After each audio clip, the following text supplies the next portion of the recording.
चलिए शुरू करते हैं। हमने अभिभावक शिक्षक संवाद के माध्यम ये अपना सब टॉपिक कर लिया था और हमारा टॉपिक था देखभाल करता अभिभावक एवं शिक्षक और बच्चे। तो इसमें सिर्फ एक ही सब टॉपिक हमारा बचता है, फिर हम अपना नया टॉपिक खेल और प्रारंभिक शिक्षा स्टार्ट करेंगे। ठीक है, चलिए शुरू करते हैं। बच्चे एवं देखभाल मान्यताओं के विषय में उनकी अवधारणाएं। एक मिनट,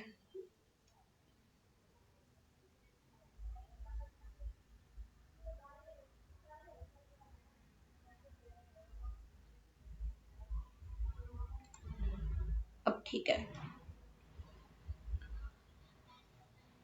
बच्चों के पास अभिव्यक्ति हेतु व्यापक शब्दकोश नहीं होता है, यानी कि बच्चों के पास इतने पर्याप्त शब्द नहीं होते कि वो अपने विचार दूसरों के सामने रख सके। फिर भी वे अकारण रोकर अथवा चिड़चिड़ेपन द्वारा अपनी परेशानी और असुखद अनुभवों को व्यक्त कर देते हैं। जो छोटा बच्चा होता है जिसके पास शब्द नहीं होते, तो वो अपनी बात मनवाने के लिए या तो रोएगा या चिड़चिड़ापन दिखाएगा और पैरों को इधर उधर मारेगा। इस तरीके से वो बताता है कि उसे कुछ चाहिए। फिर है आगे हमारा, वास्तव में बच्चों द्वारा प्रदर्शित असामान्य क्रिया के प्रति शिक्षकों एवं अभिभावकों की संवेदनशील प्रतिक्रिया बच्चों का तनाव कम करने में सहायक होती है। जब बच्चे इस प्रकार की असामान्य क्रियाएं करते हैं तो शिक्षकों को या माता पिता को चाहिए कि वो बच्चों के सामने संवेदनशील रहें। ये नहीं कि बच्चों ने अगर रोना शुरू कर दिया, कोई जिद कर ली, हाथ पैर मारने शुरू कर दिए, तो आप बच्चों के थप्पड़ मार दोगे या उन्हें डांट लगा दोगे। नहीं, आप उन्हें प्यार से समझाओगे और उन्हें कहोगे कि तुम्हें कल दिलवा दूंगी, परसों दिलवा दूंगी, थोड़ी देर में दिलवा दूंगी। इस तरीके से आप अपने बच्चों को मना सकते हो ताकि बच्चों को किसी भी तरीके का तनाव महसूस ना हो। आइए इस बात को निम्नलिखित उदाहरण द्वारा समझते हैं। इस बात को अब हम एक उदाहरण के द्वारा समझेंगे जो इस तरीके से है। एक बच्चा जिसकी आयु 18 माह है, यानी कि 1.5 साल का बच्चा है, परंतु देखने में और क्षमताओं में वह केवल 8 माह का प्रतीत होता है, यानी कि शारीरिक रूप से बच्चा थोड़ा कमजोर है, तो वो हमें 18 माह की जगह 8 माह का ही दिखता है। वह बच्चा हल्की सी आवाज अथवा शोर से डरकर कांप जाता है। अब उस बच्चे के सामने अगर आप जोर से बोलोगे तो वो कांप जाता है और किसी भी वयस्क के पास जाने का प्रयास नहीं करता था। देखभालकर्ता ने देखा कि बच्चा दूध पिलाने के समय भी पूर्ण सहयोग नहीं देता था, कि बच्चा अच्छे से दूध नहीं पी रहा था, वो जो है दूध पीने में आनाकानी कर रहा था। प्यार से मनुहार करने पर बच्चे ने प्रत्युत्तर दिया। जब बच्चे से प्यार से बात की गई तो बच्चे ने उसके बदले में कुछ उत्तर दिए। दिन समाप्त होने तक बच्चा देखभालकर्ता की गोद में चला गया और जैसे जैसे दिन समाप्त होने लगा, समय बीतता गया, तो बच्चा देखभालकर्ता की गोद में चला गया और कुछ दिनों में उससे लगाव महसूस करने लगा। फिर बच्चे को देखभालकर्ता से लगाव महसूस होने लगा और वो उसके पास आराम से खुद ही जाने लगा।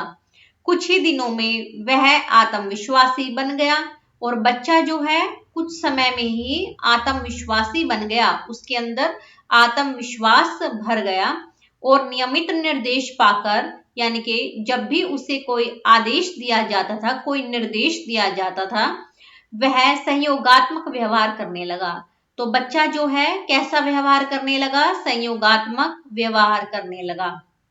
4 माह पश्चात जब देखभालकर्ता के साथ उसे समय बिताते हुए 4 माह बीत गए तो वह बच्चा अपनी आयु के अनुसार नियमित क्रियाकलाप तथा गतिविधियां सफलतापूर्वक कर रहा था।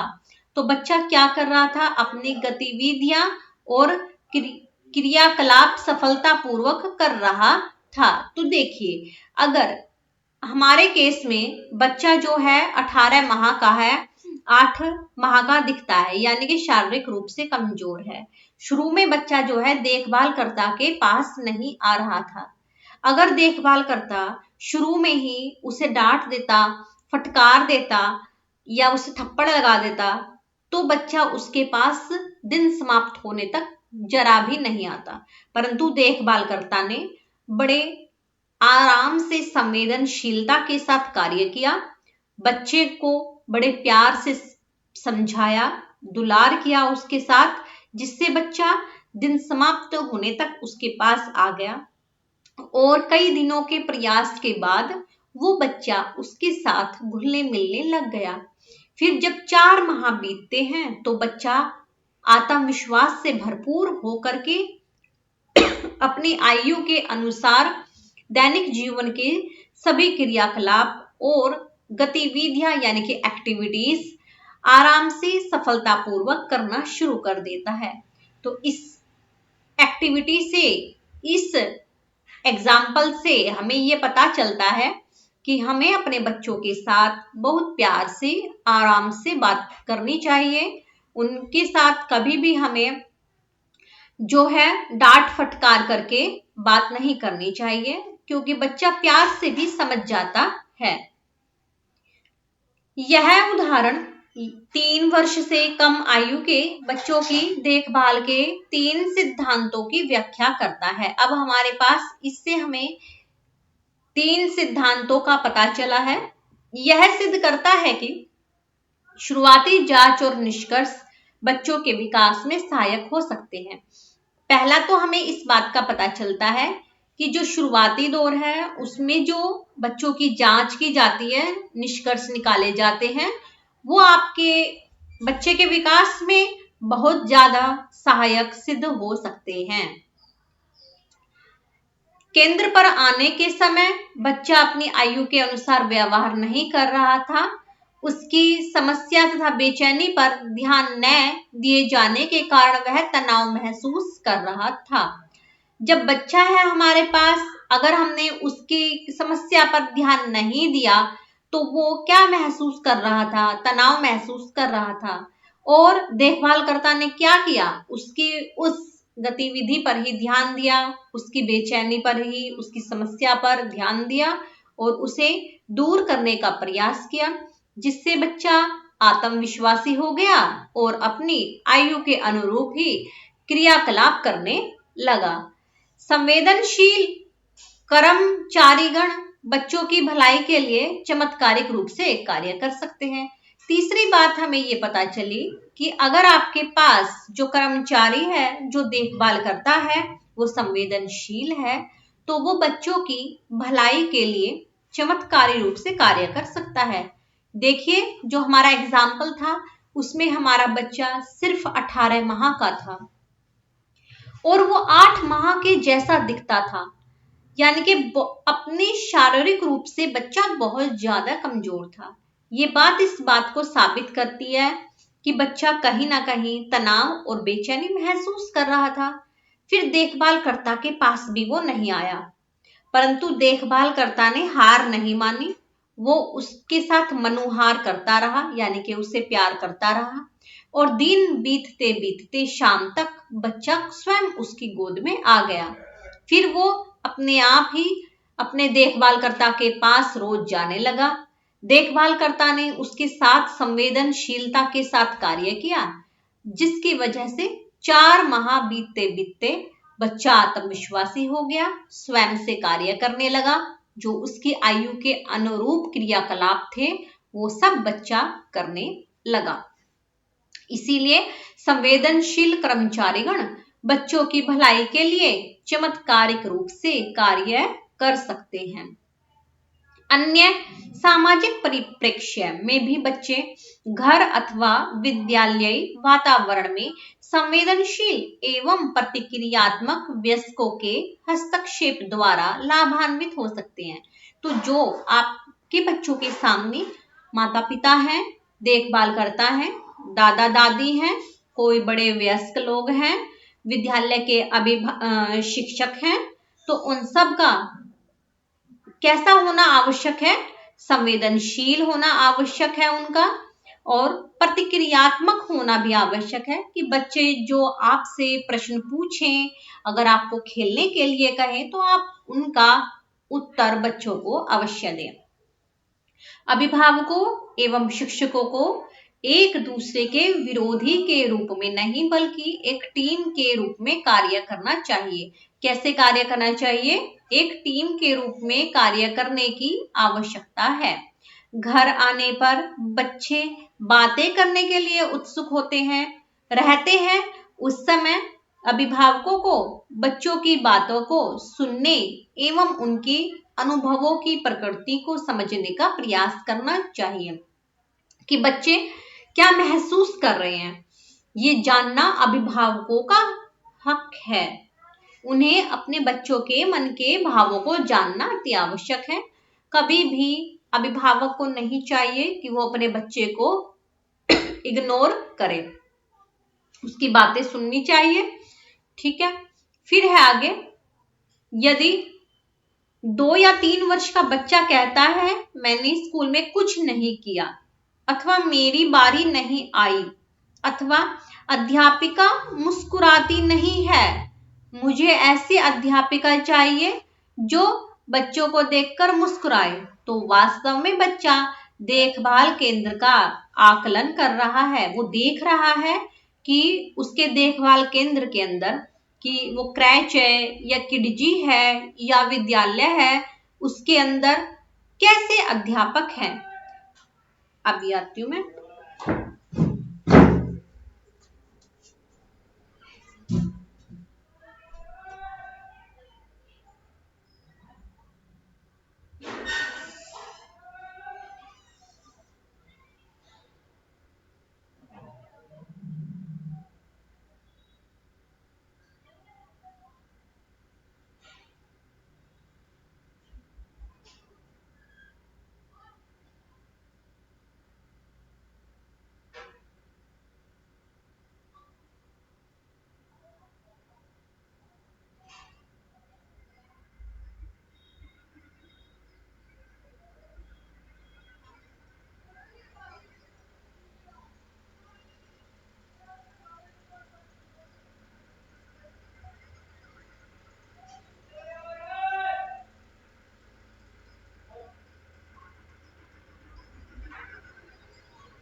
देखभाल केंद्र का आकलन कर रहा है, जिससे केंद्र का वातावरण एवं देखभालकर्ता का व्यवहार सम्मिलित है।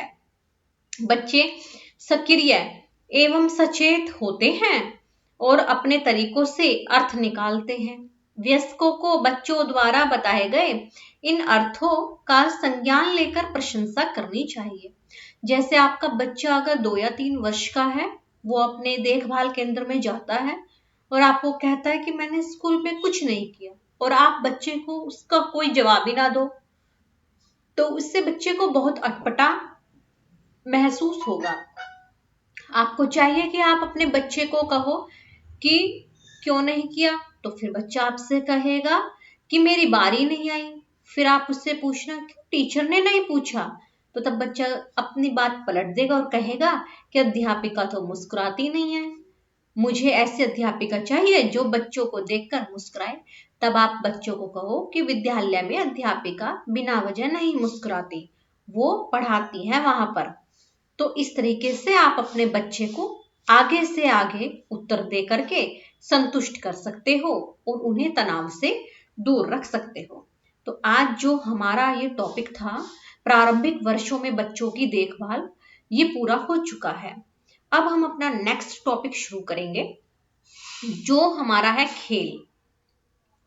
ठीक है, चलिए ये रहा हमारा ये जो टॉपिक है खेल और प्रारंभिक अधिगम। आज हम इसकी शुरुआत करेंगे।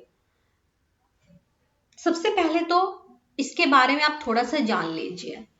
प्रारंभिक वर्षों में जो है बच्चों के लिए अगर आपको अधिगम करना हो तो उसका सबसे बेहतरीन तरीका जो है वो खेल है, क्योंकि खेलों के द्वारा बच्चे जो है बहुत कुछ सीखते हैं। सबसे पहली बात जो बच्चा खेलों के द्वारा सीखेगा वो होगी उसके अंदर सहयोग की भावना बढ़ेगी, क्योंकि बच्चा अपने जैसे बच्चों में खेलेगा।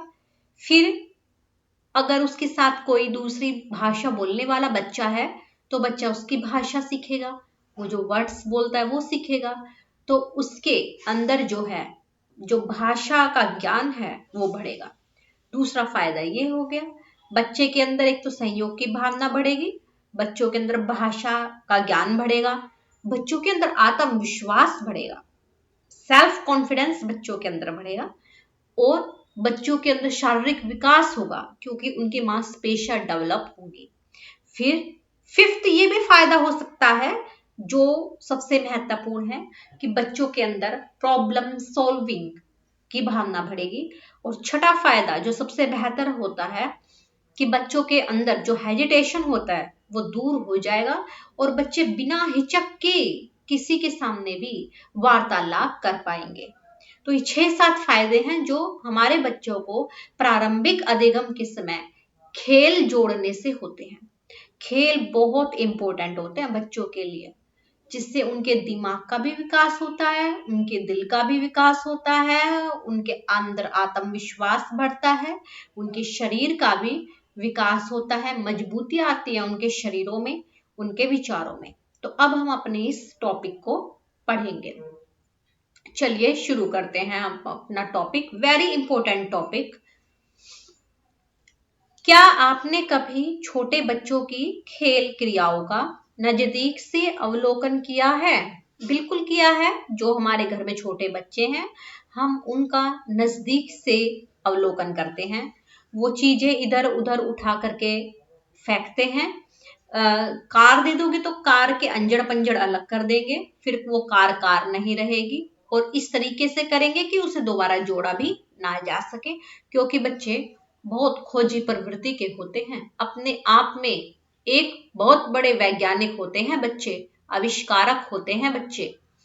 आपने क्या विशेषताएं नोट की? मैंने तो यही नोट की कि बच्चे जो है बहुत बड़े इंजीनियर होते हैं, बच्चे बहुत बड़े वैज्ञानिक होते हैं, खोजकर्ता होते हैं बच्चे।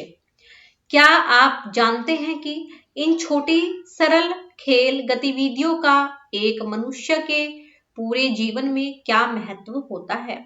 पिछले पाठों में आपने प्रारंभिक बाल्यावस्था में बच्चों के सर्वांगीण विकास में शिक्षा के महत्व को समझा था। बिल्कुल, जो बच्चों का सर्वांगीण विकास है उसमें शिक्षा का बहुत महत्व है, क्योंकि शिक्षा के द्वारा बच्चों को भाषा का ज्ञान होता है, जिसकी वजह से वो अपने विचार दूसरों के सामने रख पाते हैं। शिक्षा के द्वारा बच्चों में आत्मविश्वास की वृद्धि होती है, जिसकी वजह से वो अपने अंदर की हीन भावना को दूर कर पाते हैं।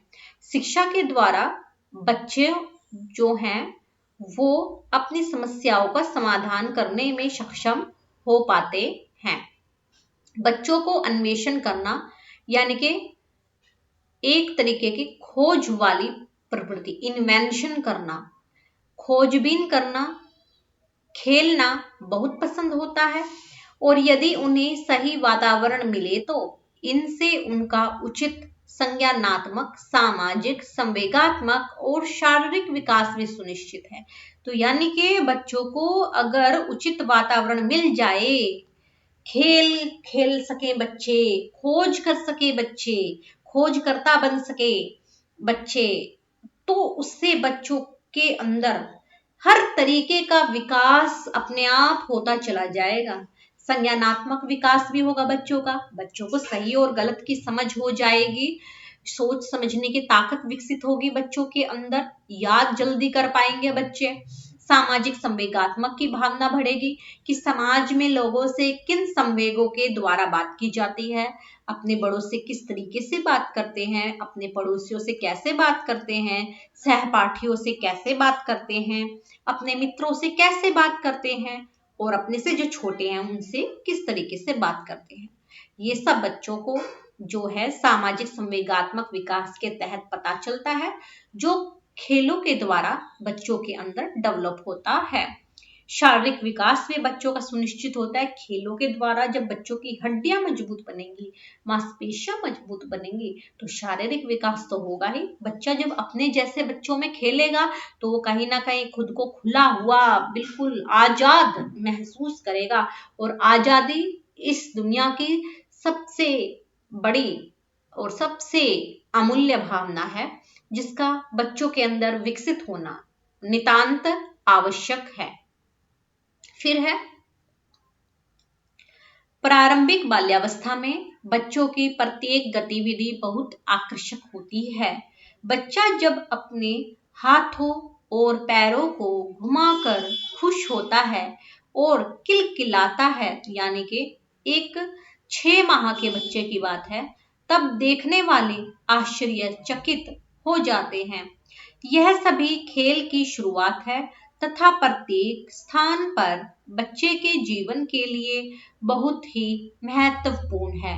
सभी समुदाय बच्चों के लिए विभिन्न प्रकार के खिलौने बनाते हैं, जैसे कि झुनझुने, मोबाइल, लटकने वाले झूमर, जो बच्चों में खेलने और गतिक क्रियाओं हेतु रुचि को बढ़ाते हैं तथा भौतिक वातावरण से संबंध स्थापित करते हैं। सब प्रेरक कार्य शिशुओं के खेल बन जाते हैं तथा बच्चों के समग्र विकास हेतु आवश्यक होते हैं। तो जो बच्चों के लिए झुनझुने हैं, मोबाइल्स हैं, जो आर्टिफिशियल मोबाइल्स होते हैं बच्चों के, जिनमें गाने चलते हैं, वो बच्चों को बहुत अट्रैक्ट करते हैं। लटकने वाले झूमर भी आप बच्चों के पालने पर टांग दोगे तो बच्चा उन्हें पकड़ेगा जब वो हिलेंगे तो इनसे बच्चा जो है अपनी गति क्रियाएं करने की ओर अग्रसर होता है। ये बच्चे को खुद से कार्य यानी कि स्वप्रेरक कार्य करने के लिए प्रेरित करती हैं, ताकि बच्चों का समग्र विकास हो सके, वो अपने हाथ पैर स्वयं चलाएं और स्वयं से विकसित हो सके। फिर है हमारे पास टॉपिक में आगे, जैसे जैसे बच्चा बढ़ता है उनमें खेलने का स्वभाव भी विकसित होने लगता है।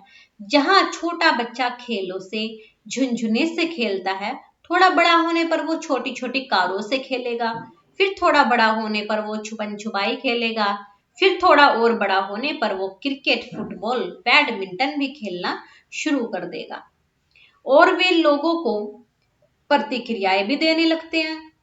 वे अपनी इच्छा अनुसार क्रियाएं करने लगते हैं तथा नवीन प्रयोग एवं खोजबीन भी करने लगते हैं। बच्चे किसी चीज को खींच सकते हैं, फेंक सकते हैं, और फिर किसी चीज को ट्रेन की तरह ढकेल सकते हैं।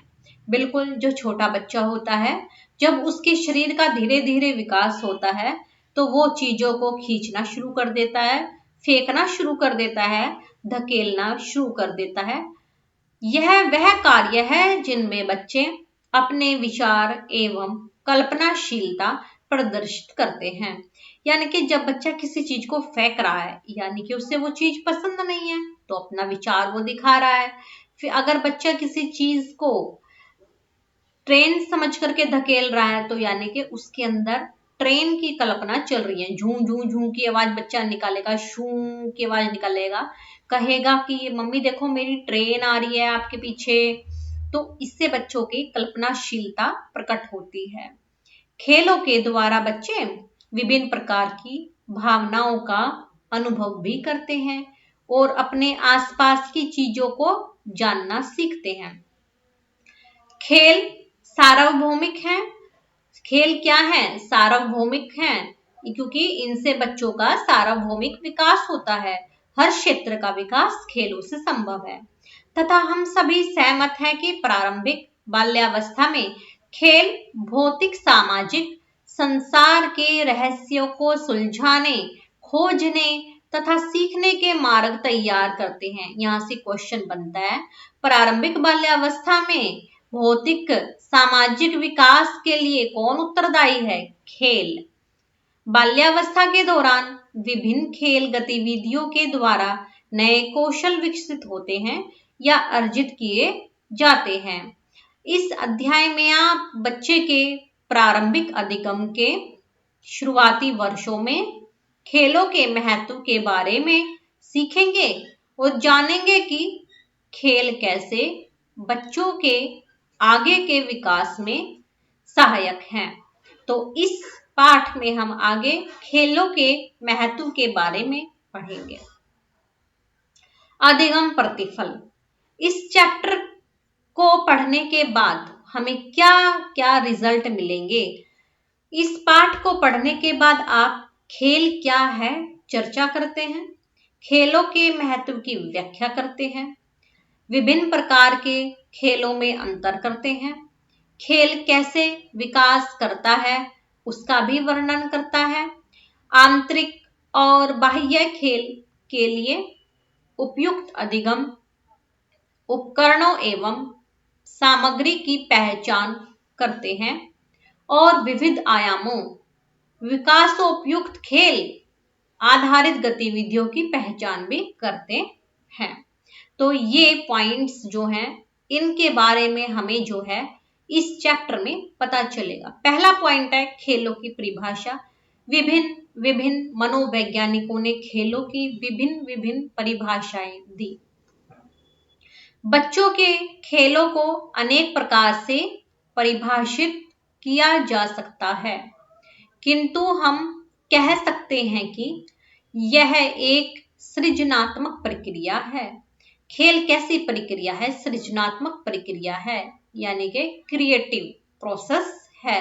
बच्चे खेलों के द्वारा क्रिएटिविटी प्राप्त करते हैं, जिसमें एक बच्चा स्वयं को किसी बाहरी थोपे गए लक्ष्यों से स्वतंत्र रखकर अपने मन और शरीर का प्रयोग करता है। प्राय यह कहा जाता है कि खेल स्वयं अपने साथ दूसरों के साथ वस्तुओं के साथ संलग्नता या कार्य है जिसका बच्चे द्वारा चयन किया जाता है। जो खेल है वो बच्चे को खुद के साथ भी, दूसरों के साथ भी और वस्तु के साथ भी संलग्नता यानी कि घुलना मिलना और कार्य करना सिखाते हैं। खेल गैर जोखिम तरीकों द्वारा खोजबीन प्रयोग तथा अनुभव हेतु अवसर प्रदान करते हैं। जो खेल हैं उनके द्वारा बच्चों को क्या क्या मिलता है? गैर जोखिम तरीके से खोजबीन प्रयोग और अनुभव करना बच्चे सीखते हैं। प्याजे के अनुसार खेल में शुद्ध रूप से व्यवहारिक आनंद की प्रतिक्रियाएं ही शामिल होती हैं। ये किसने कहा कि खेलों में जो है व्यवहारिक आनंद की प्रक्रियाएं शामिल हैं? प्याजे ने। जैसे जैसे बच्चा बड़ा होता है खेल के नियम व शर्तें निर्धारित होती हैं जो खिलाड़ियों द्वारा उनकी सुविधा अनुसार थोपी जाती हैं। दूसरी तरफ फ्रोबेल ने खेल को कोई मामूली चीज न मानकर अत्यंत गंभीर और बहुत महत्व माना है। जो हमारे फ्रोबेल नाम के मनोवैज्ञानिक थे उन्होंने खेल को कोई मामूली चीज नहीं माना, उन्होंने इसे बहुत गंभीर चीज माना है कि खेलों का बहुत महत्व होता है। जहां प्याजे कहते हैं कि ये व्यवहारिक आनंद है, तो वही फ्रोबेल कहते हैं कि बहुत गंभीर है, इसका बहुत महत्व है। तो अब हम अपने डेफिनेशंस करेंगे। खेल की कुछ परिभाषाएं, ये हमारी जो हैं कुछ परिभाषाएं हैं। रॉस जो थे उन्होंने खेल के बारे में क्या कहा? रॉस कहते हैं खेल आनंद युक्त, स्वाभाविक, रचनात्मक क्रिया है जिसके अंतर्गत मनुष्य अपनी सर्वाधिक अभिव्यक्ति प्राप्त करता है। यानी कि खेल जो है रोज के अनुसार आनंद युक्त, स्वाभाविक, कि बच्चे को इससे आनंद मिलता है। बच्चे के अंदर खेल स्वाभाविक रूप से होते हैं और ये रचनात्मक होते हैं। बच्चे जो खेल जो है वो रचनात्मक क्रिया है, ठीक है। और इसके अंतर्गत मनुष्य अपनी सर्वाधिक अभिव्यक्ति प्राप्त करता है। जो सबसे ज्यादा बच्चा अपनी अभिव्यक्ति प्राप्त करता है, यानी कि मिलता जुलता है, विचार रखता है, वो खेलों के द्वारा ही शुरू करता है। तो रोस का मानना था कि खेल आनंद युक्त स्वाभाविक रचनात्मक प्रक्रिया है जिसके अंतर्गत मनुष्य अपनी सर्वाधिक अभिव्यक्ति प्राप्त करता है। फिर है ग्रोस ने कहा खेल आंतरिक गतिविधियों के गंभीर उद्देश्यों के बिना, ये कहते हैं कि गंभीर उद्देश्यों के बिना सहज अभ्यास है। तो ग्रोस का मानना था कि खेल जो है सहज अभ्यास है। ग्रोस का मानना था कि खेल सहज अभ्यास है, आंतरिक गतिविधियों के गंभीर उद्देश्यों के बिना, जो अंदर मनुष्य के गंभीर गतिविधियां चल रही हैं उनके बिना एक सहज अभ्यास है जो आगे चलकर जीवन के लिए आवश्यक होंगी। ये क्या होंगी? आगे चलकर जीवन के लिए आवश्यक होंगी। तो ग्रोस का मानना था खेल आंतरिक गतिविधियों के गंभीर उद्देश्यों के बिना सहज अभ्यास है जो आगे चलकर जीवन के लिए आवश्यक होंगी। रोस ने कहा कि खेल आनंद युक्त स्वाभाविक रचनात्मक प्रक्रिया है जिसके अंतर्गत मनुष्य अपनी सर्वाधिक अभिव्यक्ति प्राप्त करता है। और ग्रोस ने क्या कहा कि खेल आंतरिक गतिविधियों के गंभीर उद्देश्यों के बिना सहज अभ्यास है जो आगे चलकर जीवन के लिए आवश्यक होंगी। फिर आगे आई स्टर्न ने बहुत बड़ी डेफिनेशन दे दी। स्टर्न ने कहा खेल एक स्वतंत्र आत्म नियंत्रित क्रिया है, कि हाँ स्वयं इंसान नियंत्रित कर सकता है और स्वतंत्र यानी कि आजाद प्रक्रिया है जिसका एक स्वाभाविक लक्ष्य होता है, कि खेलों का भी एक स्वाभाविक लक्ष्य है। ये किसने कहा? स्टर्न ने कहा, जो आंतरिक प्रेरणा से निर्देशित और आरंभ होता है।